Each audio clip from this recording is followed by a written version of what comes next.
Hello, and thanks so much for joining us today. I'm Carol Jenkins. The program is Black America. And today we have a very special guest. I told her I'm a fangirl. I've, respected her work for so many years, and now today I get to talk with her.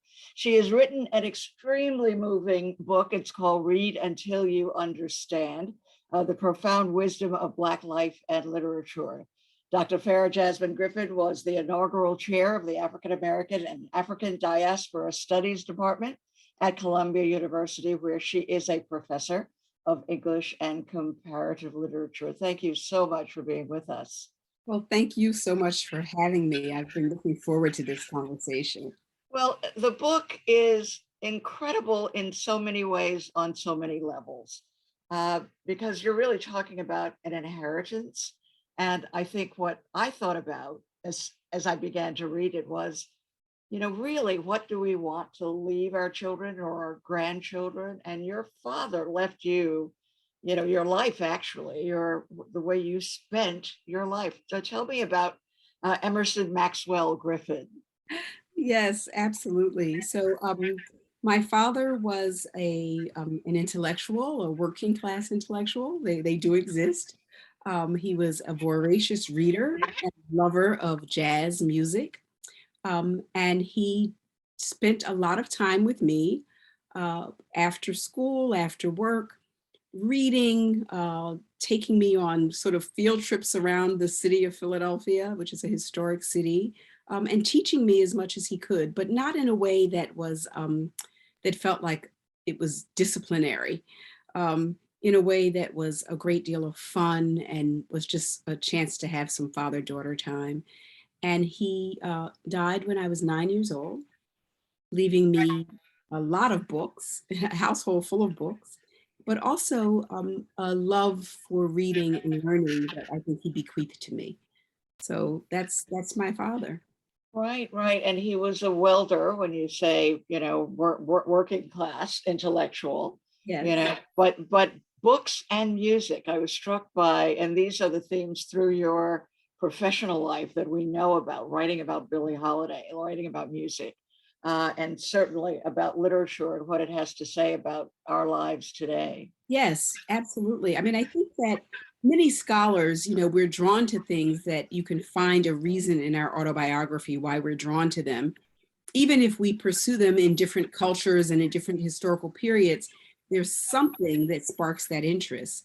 And for me, I think that beginning interest in literature, in African American history, and certainly in jazz came from my father. And it gave me sort of pathways for my own sort of, professional pursuits in ways that I would have never imagined as a child, by the way. I did not see myself doing that kind of thing. And his passing affected you profoundly, as I say that because it's true for most people, but in your instance, talk to us about that. A child, my daughter lost her father when she was about the same age, so I had to parent through that, so I understand some of that. But tell us what you went through. Oh wow! So you definitely understand it.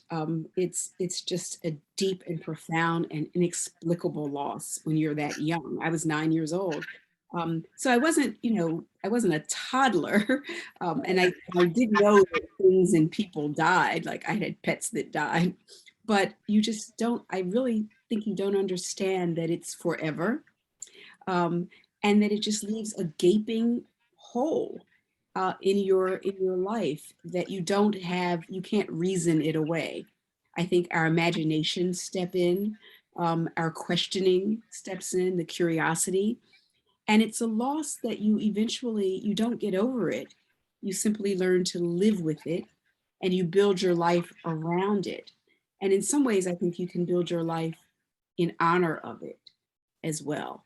But whenever I see little children who lose a parent, my heart just goes out to them, and I just want to hold them close. You have an illustrious career writing so many books, and teaching.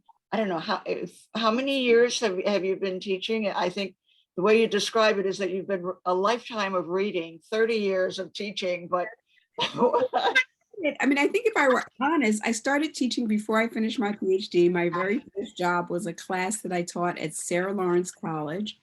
And I was in my 20s when I started teaching that class. So I think that I've probably been teaching 30 or so years. I've been at Columbia for 20 years. Although when you move to New York, you always feel like you just moved here. It's been about 30 years, 30 or more years that I've been teaching at the college and university level. Right. And spending time with some of the greatest writers of our time, Toni Morrison, an influence of yours. Talk to us a little bit. I love the way you write about her and also about writing, and what that could possibly mean, a chance to take charge of your life, and your reality. Right. I mean, I think that writing definitely is a chance to sort of, you feel like you acquire some kind of control because you're controlling how the story is told and you're controlling certain placement of ideas and things that happen in events. I fell in love with Morrison through her work, as many of us did, so many of us fell in love with her through the writing and were seduced by the language and the stories that she told.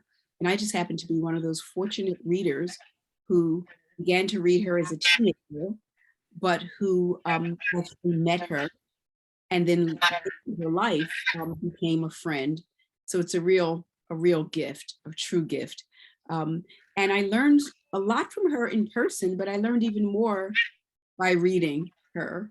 Learned how stories are told and learned a lot about things that weren't even about literature, about ethics and about spirituality, about history. So many of those lessons came to me from the page of Toni Morrison. Right. And your book, Read Until You Understand, all talks about this, what you can get from reading Black literature. It's not just, oh, that was a great story. It is understanding our country, our democracy. Talk a little bit about the wisdom that Black lives have been, influencing America, through these many years and these many great writers. Absolutely, from the very beginning, So I'll give a perfect example. We understand the founding of the country, and we usually understand the founding of the country through the words of the great men, whether they be Thomas Jefferson and the Declaration of Independence, or the Federalist Papers, or any of those things, or the Constitution.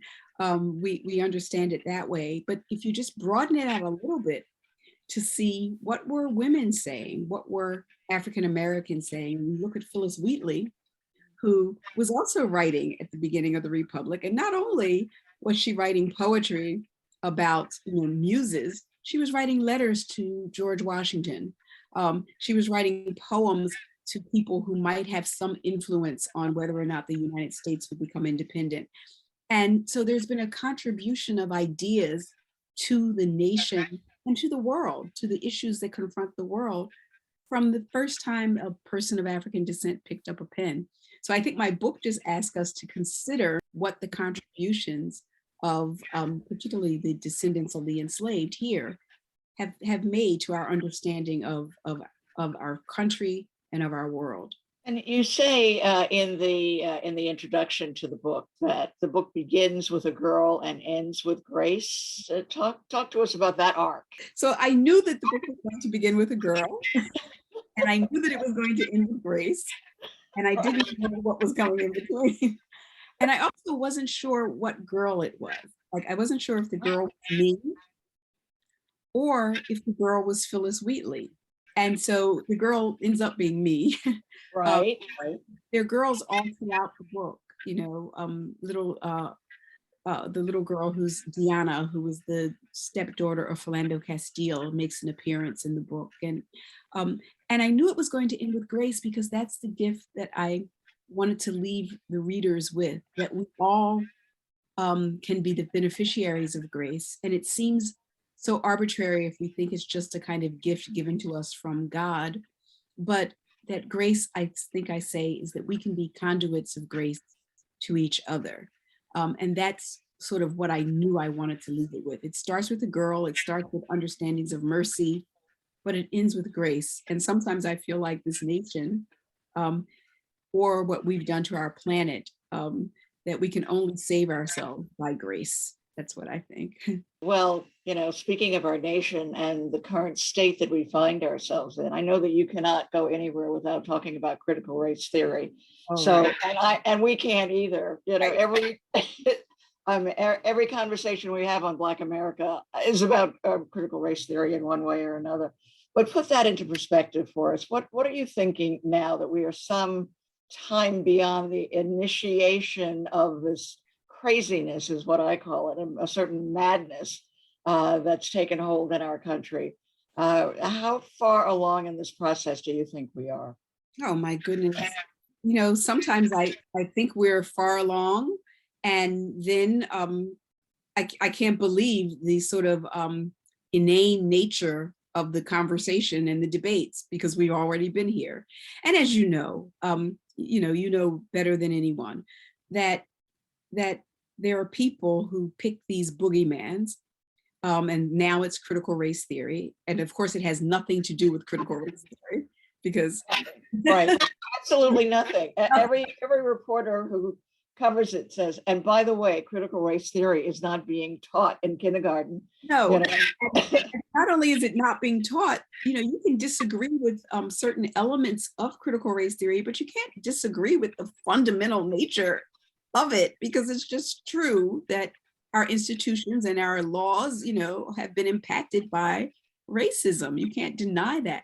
But everything, I just saw that a man who was going to give a lecture about the civil rights movement in Florida had his lecture canceled. So that means that we can't tell, and not just we can't talk about Black history, we can't tell the truth of American history, which sometimes I feel, Carol, I'm like, we are supposed to be like the greatest nation in the world. And I feel like, really, we're going to go out on this stupidity? Like we're going to, and exactly. stupidity, and it's been used to manipulate people who are fairly gullible, because of racism. Right? Is it the governor of Florida who is introducing a bill? Someone is introducing a bill so that white people will not feel bad. I mean, it'll be against the law. Be against the law. And not only that, but you can have spies who say, "Oh, somebody is breaking the law." They were, I mean, it's this culture of, just I think it's stupidity and insanity, and I don't know where it ends though. Well, see, I don't know either. I mean, I think there are those of us who will put up the good fight, because the truth is, if you take away talking about race and you take away talking about Black history is American history. They're so intertwined that it means you can't talk about American history, right? So I don't know where it ends. Sometimes I think it ends in the demise of the American project. Like, and that's what I mean when I say, really, are we going to go out like this on this stupidity? But sometimes I do think that's the way it ends. Other times I think those of us who know better, of every race, will fight it, and maybe we will win for a while. Of course we're going to fight it. We continue to fight it, but I just can't believe that we're being asked to fight it instead of being asked to move forward.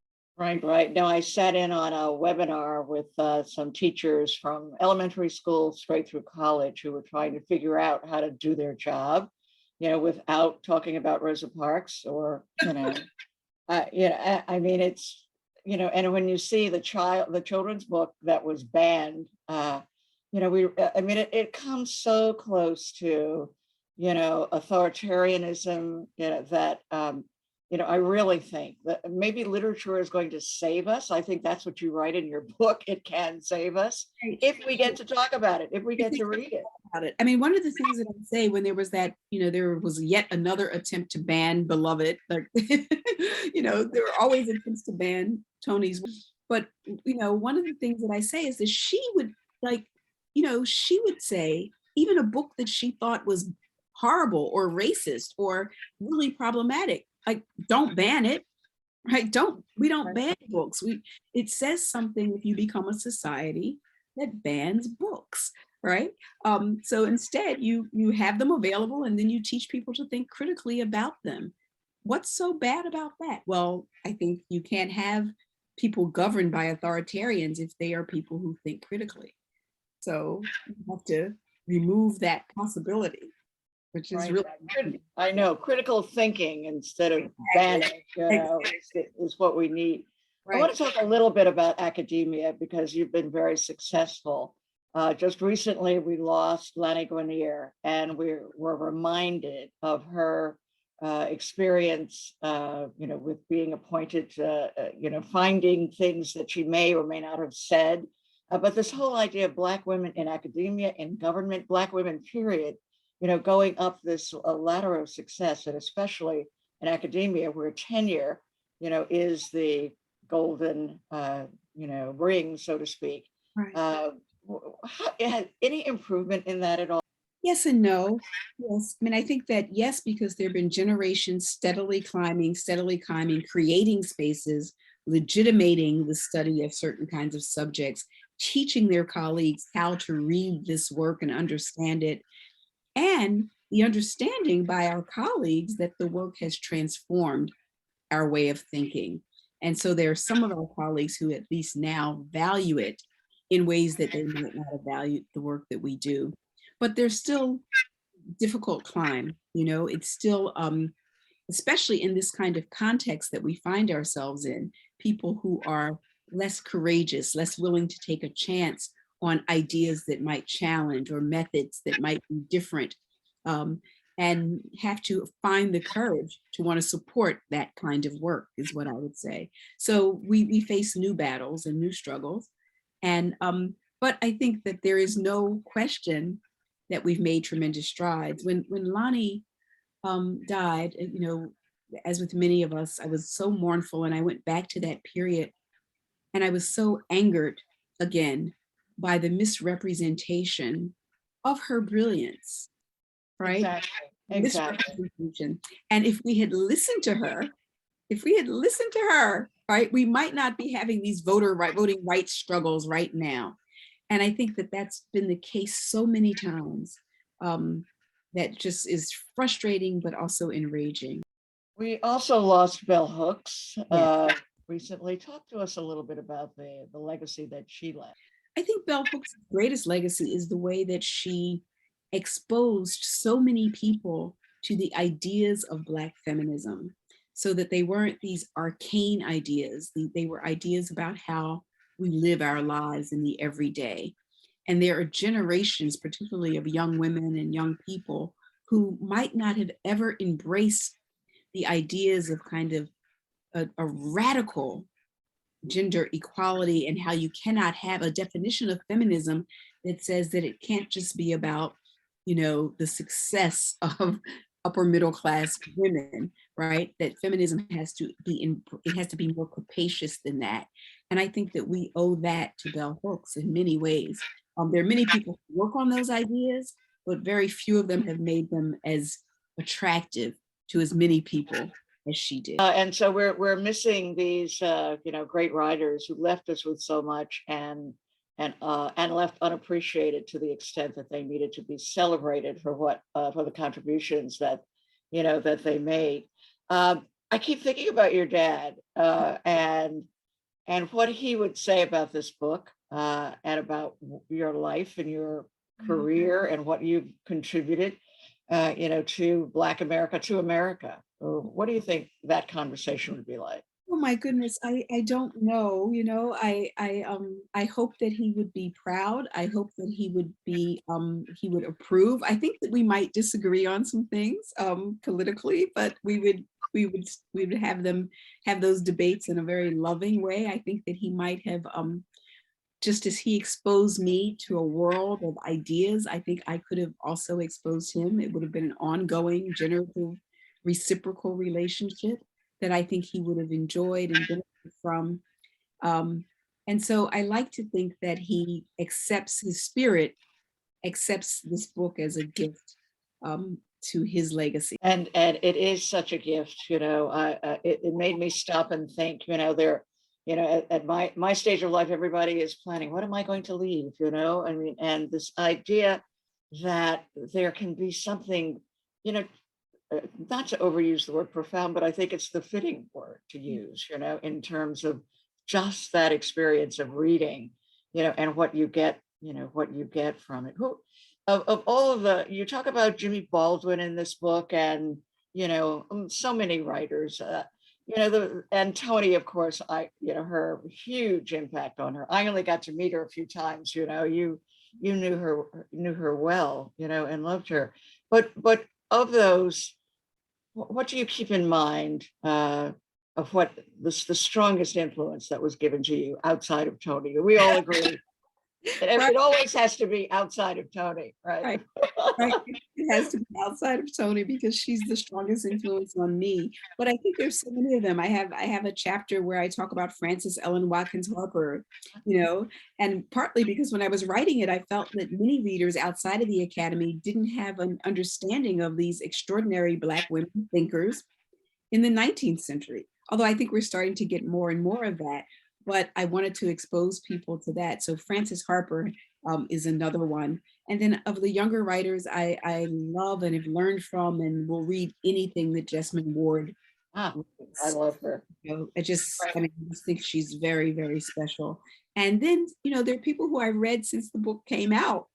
So I think that this tradition continues. I mean, I'm reading a wonderful book by an author named Kia Cawthorne called Moon and the Mars, about a Ah, little mixed race little girl who's half Irish, half African American in Five Points, New York. Who'd have thought, So, I mean, I think that the practice of reading is a practice of continuing to have an exciting life because there's so much ahead of us that will also impact and shape us in ways that we can't imagine. right, right. What I have stacked up right next to your books. Talk a little bit about Billie Holiday, your book, about that, and about the migration, Yeah, narration. That was your PhD thesis, or right. So my right? dissertation was on sort of artworks about the Great Migration because the sociologists and the historians had talked about it, but I was like, wait a minute, the artists were the first ones, they were on the front lines. So I talk about what I call the migration narrative. Um, and then the Billie Holiday, again, grows directly out of my relationship with my father. She was among the albums that he left behind and that I fell in love with on my own as I listened to them. And I always say that that book is not a biography of Billie Holiday. It's more like a biography of her icon that will help us understand sort of the myths that emerge about her. So yeah, I've continued to write about jazz. This book was a return to me, a return to literature. And sometimes, there are things in history, women's intellectual history that I'm fascinated by. So I've had a fortunate career in that I could just pursue the things that fascinate me. And you translate them so well for the rest of us. Two books that I just got in: the new Zora Neale Hurston collection, and the biography of Lorraine Hansberry. So they're sitting right next to. Have you had a chance to get to either of those yet? I've been looking through the Zora Neale Hurston pieces because I've Right, written for Hurston, so I'm always fascinated, and those are really amazing. And she's already a towering figure, but this right. will cement that legacy that she should be. She's not there because not only there because we advocated for her. She's there because of what she offers us in this book. I have not yet read the Lorraine Hansberry. I'm so excited to read it. I just saw it. I didn't know. I knew about Imani Perry's Lorraine Hansberry and Soyika Got Colbert. that here. Got that stacked up here. We're talking with her in a while too. Yeah. Soyika Colbert's Lorraine Hansberry, but this one I didn't even know was in the pipeline. So, I'm looking forward to reading it. Right, right. I love being able to chat books with you, I mean, this is so is there another one that you would recommend, or an author who's overlooked? I agree that Jessamine Ward, yeah, is a must read, every single thing she's written. Of the writers who I talk about in the book, I think that Toni Cade Bambara is probably one of my favorites and one of the ones who I wish people would read more. And The Salt Eaters is a very difficult novel, but I recommend they start with the short stories. She has two collections of short stories that are amazing. And I think that they just, they reward you with reading. They really do. They're inviting, they're funny, they're brilliant. And she's just also an amazing craftsperson in terms of the craft of writing prose. There's no one like her. So I like for people to read her as well. And well, we only have a couple of minutes left, but I know all of this fabulous writing that's being done, and that you are teach. What a great teacher! I'm going to come and sit in one of your Please classes, do. because I just love the way you talk about all this. But what about the awards system and structure? Are we being recognized to the extent that we should be? I know in one category where they said all of the winners were Black writers, but it doesn't happen very often. It doesn't happen often. I think finally we are starting to get recognized. When you think about all the years that Black writers were not, right? All the years that, say, Baldwin didn't get an award, or the numbers of Black writers who were not even in the running for these awards. So I think that finally we're starting to see it happen.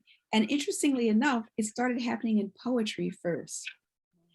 It started happening in poetry, where like the most innovative Black poetry in America was being written by these extraordinary Black writers like Terrence Hayes and Natasha Trethewey, and Honoré Fanon Jeffers, who now, I knew her as an amazing poet, and now she's written this runaway novel that is getting recognized. So I think that finally the awards have caught up to us, and good for the awards. And good for the awards, and good for you, Yeah. Dr. Farah Jasmine Griffin. The work that you've given us is just tremendous. The book, you must go out and get it, read until you understand. This one, is very accessible, so she will lead you into the world of Black literature. And for that, we thank you so much for being with us on Black America today. Oh, thank you so much for having me.